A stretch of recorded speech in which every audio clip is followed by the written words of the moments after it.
If you've ever felt like a woman slowly stopped respecting you and you couldn't explain when it started, this video is about you. Because here's the uncomfortable truth. Women don't accidentally walk all over men. They only do it when a man never set boundaries early enough to stop it. In the first stages of dating, there are 5 boundaries that determine whether she sees you as a man she respects or a man she slowly takes for granted. Miss even one, and you'll spend months confused, overgiving, and wondering why the dynamic flipped. This isn't about being harsh. It's not about playing games. And it's definitely not about controlling women. It's about understanding the exact moments where men unknowingly give away leverage and how to stop doing that before attraction turns into tolerance. If you don't learn these 5 boundaries early, you won't just lose her respect. You'll lose yourself trying to get it back. Most dating advice teaches men how to react. This video teaches you how to position yourself so you don't have to react at all. The difference isn't confidence or charisma, it's structure. Boundaries create structure, and structure determines who leads the dynamic and who adapts to it. If you're ready to shift from guessing to understanding, like the video and subscribe now. Because once you see how these dynamics actually form, you stop chasing outcomes and start controlling your own position. And that shift begins with the very first boundary most men ignore. Let's break that open. Number 1. Never open financial access before she's earned it. Men confuse sharing with bonding. You think talking about money is just conversation. You think you're being transparent, relaxed, authentic. But that's not how it lands on the other side of the table. To a woman, early financial information is not intimacy. It's data.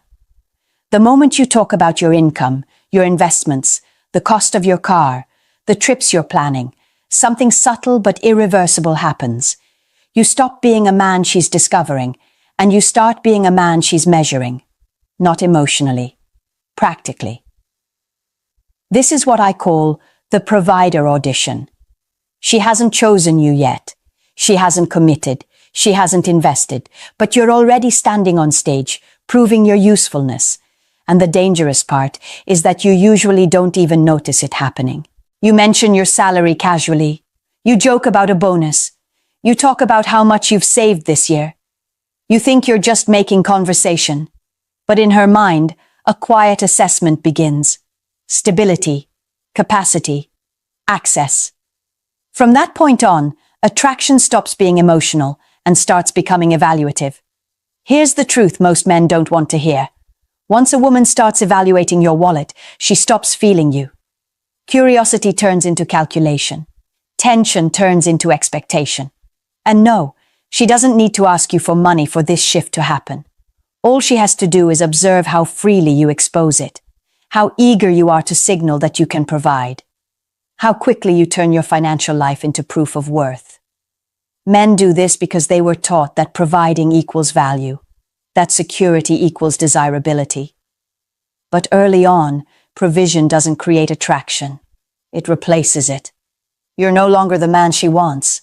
You're the man she's seeing what she can get from. That's why this boundary matters so early. Because once the frame changes, you don't get it back. You can't talk your way out of being evaluated. You can't charm your way back into mystery. The moment she starts evaluating your wallet, attraction stops being emotional. It becomes transactional. When you step in too early and start solving her financial problems, something critical shifts, and it's not in your favor. You don't become her partner. You become her support system. That's the role downgrade most men never see coming.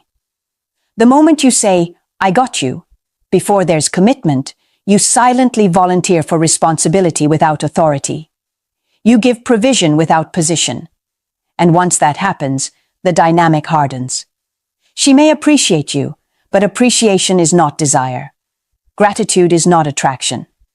This is where the financial tests begin. They're subtle. She mentions how tight things have been lately. A bill she's stressed about.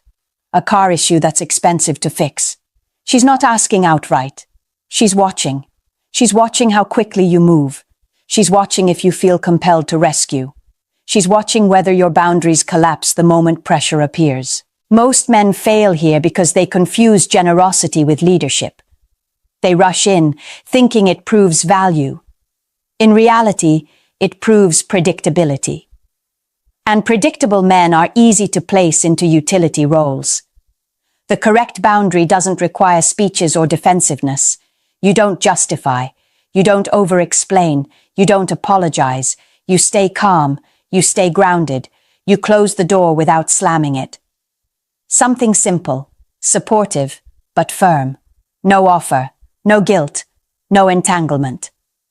And here's the part that surprises men.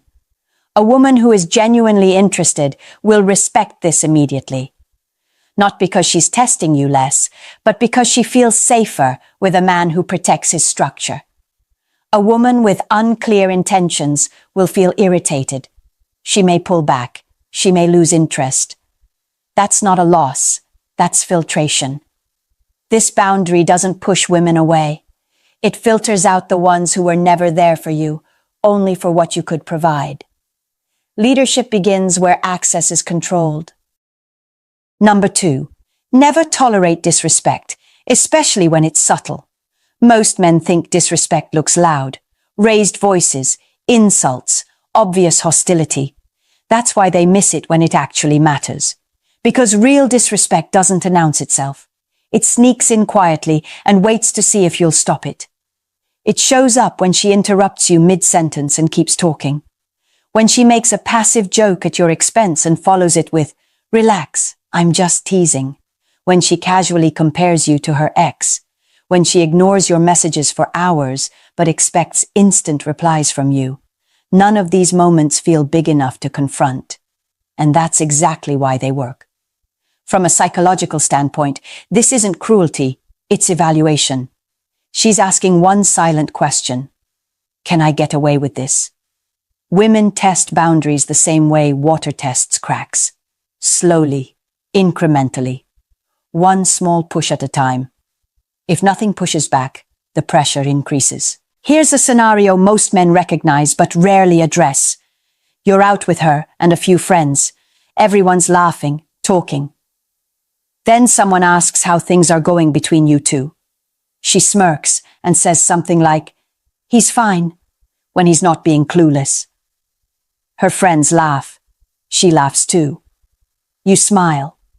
You tell yourself it's harmless, that she didn't mean it like that. But something just happened. She lowered your status in public. She used you as a moment of entertainment. And more importantly, she watched what you did next. Disrespect tests aren't about the comment. They're about your response. Or lack of one. When you let it slide, you're not being easygoing. You're signaling that your self-respect is negotiable. That comfort matters more to you than boundaries. And once a woman realizes she can step over you without consequence, she will. Not because she's malicious, but because you showed her the line doesn't exist. Silence is not composure. Silence is consent. That's the mistake men make when they convince themselves that staying quiet makes them look calm, mature, unbothered. In reality, what you're communicating is much simpler and much more damaging. You're telling her that this behavior is allowed. When you don't respond to subtle disrespect, you don't freeze the moment. You set a precedent, and precedents compound. One small pass turns into another, then another, until the dynamic has shifted so far that fixing it feels impossible. Here's the chain reaction most men never anticipate. When she disrespects you publicly and you let it slide, her friends notice. They don't see you as easygoing. They see you as the man who doesn't stand up for himself. Their perception changes first. Then hers follows. Because once a woman sees that you'll tolerate being diminished in front of others, she learns she can do it privately too. The tone shifts. The effort drops. The attraction erodes. Not overnight, but permanently. High-value men don't respond to disrespect with explosions or sarcasm. They don't embarrass her back. They don't turn it into drama. They respond immediately, calmly, directly. One short sentence, no edge, no explanation, no emotional charge, just a clear line drawn in the sand. That response does something powerful. It resets the frame. It tells her, and everyone watching, that you respect yourself enough to stop the moment it crosses a line. This isn't about controlling her behavior. It's about enforcing your standards. Because respect is not negotiated through patience. It's not earned by endurance. And it's not preserved by silence. Respect is enforced. Number 3, never make your time freely available just because you like her. This is where most men sabotage themselves before the relationship even has a chance to form. You think availability shows interest. You think saying yes quickly proves enthusiasm. You think rearranging your schedule makes you look invested. From her side, it looks very different. When a man is always available, it doesn't signal desire. It signals a lack of structure. And women don't evaluate men in isolation. They evaluate the life that surrounds him. Here's the pattern. You meet a woman you're excited about. The chemistry feels good. The attention feels promising. And because you don't want to miss your opportunity, you start doing something subtle but destructive. You cancel plans. You move commitments. You stay flexible, just in case, she texts. Dinner with friends disappears. Gym sessions get skipped. Your schedule becomes reactive instead of intentional. Not because you're irresponsible, but because you're afraid of losing momentum. That fear is what she feels. From a psychological perspective, a woman isn't just asking, "Does he like me?" She's asking, "Does this man have a life that can hold me without collapsing?" When your time becomes an open buffet, she doesn't feel chosen. She feels prioritized at the expense of everything else. And paradoxically, that lowers attraction. Men believe scarcity pushes women away. In reality, the absence of structure pushes them away faster. A man who drops everything the moment she appears doesn't look committed. He looks unanchored. And women don't trust men who have nothing anchoring them. This boundary isn't about playing hard to get. It's about protecting the foundation of your life, because when your time loses value, you do too. A man who treats his time like currency is always in demand. Not because he's unavailable, not because he's playing games, but because his life already has direction before she ever steps into it. When you protect your schedule, something powerful happens in her mind. She stops seeing you as an option she can summon and starts seeing you as a man she has to meet halfway. Time creates anticipation when it's not on demand. That's the part most men misunderstand. They think saying no kills momentum. In reality, it sharpens it. When you don't jump every time she reaches out, you signal self-control. And self-control is one of the strongest indicators of maturity. Here's what this looks like in real life. She texts late. She wants to see you spontaneously. But you have an early morning, a workout, a commitment you already made. The low-value move is to abandon your plans and rush over, hoping it proves interest. The grounded move is simple. Calm. No explanation spiral. You acknowledge her, but you don't rearrange your life to accommodate an impulse. That response does two things at once. It shows that your time matters. And it makes the time you do give her feel intentional, not convenient. There's an important distinction here. Being busy isn't attractive. Purpose is. A man with purpose doesn't need to fake scarcity. His schedule reflects priorities. His life has momentum, and women feel that difference immediately. When your time is protected, attraction has space to grow. When your time is unlimited, attraction suffocates. You don't win by being constantly present. You win by being consistently grounded. Number 4, never become her emotional dumping ground before she commits. This is one of the most seductive traps men fall into because it disguises itself as connection. She opens up early, talks about her ex, the trauma, the chaos, family drama, how every man before you hurt her. She cries on the phone, tells you she's never felt this understood, and you think, this must mean something. It feels intimate. It feels special. It feels like you're different. But emotional dumping is not intimacy. It's recruitment. What's actually happening is simple. She's testing how much emotional labor you're willing to carry before she gives you anything real in return. And most men volunteer without realizing the cost. You listen for hours. You reassure. You stay up late calming her down. You give advice. You absorb her emotional weight. You become steady, reliable, safe. And slowly, quietly, the frame shifts. You're no longer the man she desires. You're the man she stabilizes herself with. Here's the part that hurts the most. Men mistake emotional access for emotional bonding. They think, she trusts me. What they don't see is that trust without investment doesn't create attraction. It creates utility. She leans on you, then turns around and gives her excitement, her curiosity, her unpredictability to someone else. Not because you did something wrong, but because you stepped into the role of therapist instead of partner. Masculine polarity dies the moment you become her emotional container too early. Mystery fades, tension dissolves, desire flattens, and you can't argue your way out of that position. Once you're emotionally categorized as the safe one, it sticks. This boundary isn't about being cold, it's about pacing intimacy. Because when you carry her emotional weight before she chooses you, you're giving away your strongest leverage. Emotional closeness is powerful, but only when it's mutual, only when it's earned. Emotional intimacy is currency, and like any currency, it loses value when it's handed out without investment. Here's the distinction most men never learn. You can be present without being responsible. You can listen without carrying. You can care without collapsing into her emotional world. The mistake isn't empathy. The mistake is overextension. When you rush to absorb her pain, fix her wounds, and stabilize her emotions before there's commitment, you reverse the natural flow of bonding. She doesn't grow closer to the man who carries her. She grows closer to the man she invests in. That's how emotional attachment actually forms. Healthy emotional pacing looks different. You listen, you acknowledge, you stay grounded. But you don't dive into problem-solving mode. You don't become the late-night crisis line. You don't let her emotional storms dictate your availability or identity. This boundary protects masculine polarity.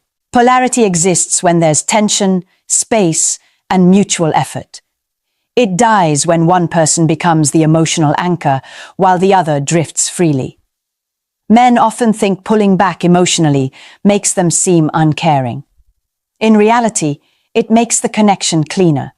It invites reciprocity.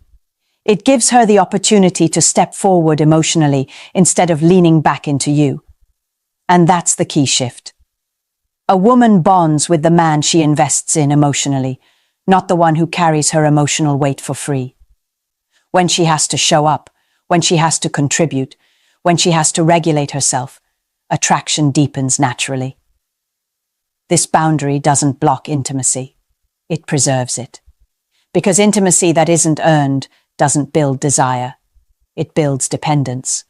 And dependence is the opposite of attraction. Number 5. Never panic when she pulls back. This is the moment where most men undo everything they did right before. Things were good. The energy was there. The connection felt mutual. Then something shifts. Her replies slow down. The warmth fades. The effort drops. And instead of staying grounded, you panic. That panic is instinctive. You feel the distance and assume something is wrong. Maybe she's stressed. Maybe you said something wrong. Maybe there's someone else. And without realizing it, you start doing the one thing guaranteed to kill attraction. You try harder while she does less. It usually unfolds in 3 predictable mistakes. First, you fill the silence. She creates space, and you rush to close it. More messages. Faster replies. Extra check-ins. What you're really saying is, I'm uncomfortable without your attention. Second, you try to reassure her. You offer emotional availability on demand. You let her know you're there for anything. Every word quietly communicates fear. Fear of losing her. Fear of the connection slipping away. Third, you overcompensate. You plan more, compliment more, give more. You turn the volume up, hoping effort will restore what distance removed. But attraction doesn't work that way. From a power dynamic perspective, the moment you increase effort in response to withdrawal, the balance shifts. She holds the frame, you chase it. And once that imbalance locks in, desire suffocates. A woman cannot miss a man who is constantly trying to close the gap. She can only miss what has space to disappear. Pulling back is not always a test. Sometimes it's clarity forming. Sometimes it's interest fading. And sometimes it's simply life.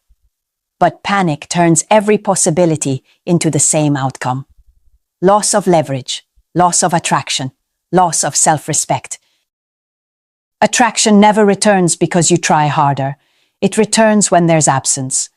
That's the paradox most men resist, because it feels counterintuitive. You were taught that effort fixes problems, that persistence proves value, that if you just show up more, love will stabilize. But romantic attraction doesn't respond to effort. It responds to space. When you stop rewarding distance with increased attention, one of two things happens, and both outcomes work in your favor. If she's genuinely interested, she recalibrates. She notices the absence. The imbalance corrects itself. Her effort rises to meet yours. Consistency returns, not because you chased it, but because you gave it room to surface. If she doesn't come back, then the truth was already there. Your boundary didn't cause the loss. It revealed it faster. This is where men get stuck emotionally. They think, if I pull back, I'll lose her. What they don't see is that they were already losing themselves trying to keep her close. Never reward distance with effort. Effort given in response to withdrawal trains imbalance. It teaches her that she can reduce investment while you increase it. And once that lesson is learned, attraction doesn't recover. Absence does something effort never can. It restores polarity. It returns control to your side of the equation. It reminds her that access to you is not guaranteed. And if she chooses not to step forward when space is created, then you didn't lose a woman who wanted you. You stopped chasing an illusion that required you to abandon your grounding. That's the quiet power of this boundary. It doesn't manipulate outcomes, it clarifies them. You didn't lose her. You stopped chasing what was never fully yours. What you've just learned isn't a collection of dating tips. It's a system. 5 boundaries, 1 framework, 1 purpose, protecting your value before someone else decides what it's worth. These boundaries are not about controlling women. They're not about manipulation. And they're definitely not about turning cold or disconnected. They exist for one reason only: to keep you from losing yourself while trying to keep someone else. When you control financial access, you protect leverage. When you shut down disrespect early, you protect dignity. When you guard your time, you protect direction. When you pace emotional intimacy, you protect polarity. When you stop chasing withdrawal, you protect self-respect. Together, they form a filter. Women who are drawn to structure, strength, and self-control will feel safer with you. Women who were only comfortable when you were over-giving, over-available, and over-invested will quietly disappear. That's not loneliness, that's clarity. Boundaries don't make you harder to love. They make it possible for the right person to love you without you shrinking to earn it. They ensure that when a woman chooses you, she's choosing the man you actually are, not the version that sacrifices himself to be tolerated. And if there's one truth I want you to walk away with, it's this: you don't gain power by demanding more from women. You gain power by requiring more from yourself. If this resonated, don't keep it to yourself. Subscribe. Stay here. This channel exists for men who are done being confused, drained, and second-guessing their worth. Like the video. Share it with the man who keeps giving too much and getting less. And leave a comment. Tell me which boundary hit you the hardest. This channel isn't here to comfort you. It's here to keep you from losing yourself.